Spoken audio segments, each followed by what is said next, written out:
মাহেশের পর পূর্ব মেদিনীপুর জেলার মহিষাদলের রাজপরিবারের প্রায় ২৫০ বছরের রথ ঐতিহ্যের দিক থেকে অন্যতম।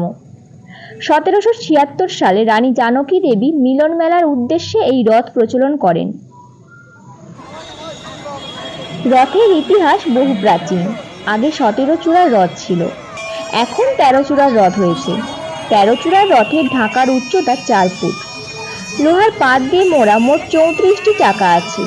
রথের উচ্চতা প্রায় ৪০ ফুট, তবে কলস ও ধ্বজা দিয়ে সাজানো হলে উচ্চতা ৫০ ফুটের বেশি হয়ে যায়। প্রথম রথ তৈরি করতে খরচ হয়েছিল প্রায় ৬৪,০০০ টাকা। পুরী ও মাহেশের পরেই মহিষাদলের রথের নাম শোনা যায়। মহিষাদলের প্রাচীন এই রথ কাঠের তৈরি। মহিষাদলের রথ মদন গোপাল জিউয়ের রথ নামে খ্যাত। মদন গোপাল জিউয়ের সঙ্গে থাকেন জগন্নাথ ও রাজবাড়ির শিলা সিদ্ধর জিউ।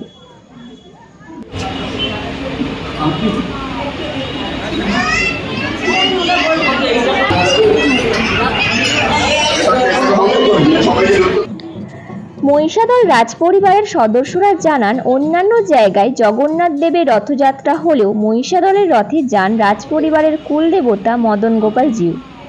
প্রথা অনুযায়ী রাজপরিবারের কোনো সদস্য রথের রশিতে হাত দেওয়ার পরই রথযাত্রা শুরু হয়। রথকে কেন্দ্র করে প্রায় ১ মাস ধরে চলে এই মেলা।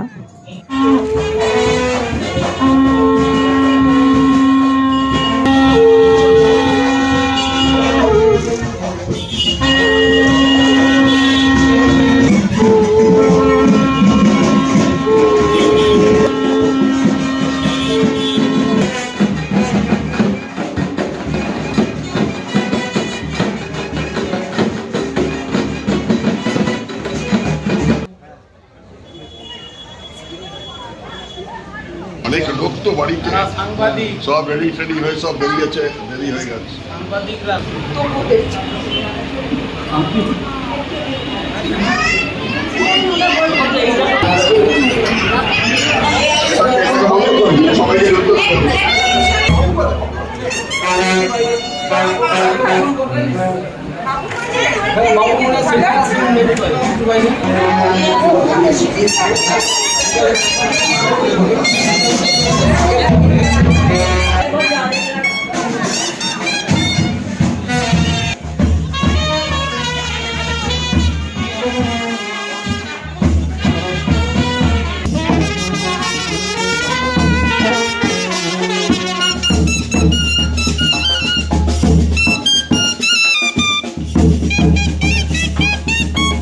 এই রথের মেলাতে রথ টানার দিন দুই মেদিনীপুর জেলা ছাড়াও অন্যান্য জেলা থেকে প্রায় কয়েক লক্ষাধিক মানুষ ভিড় জমায়।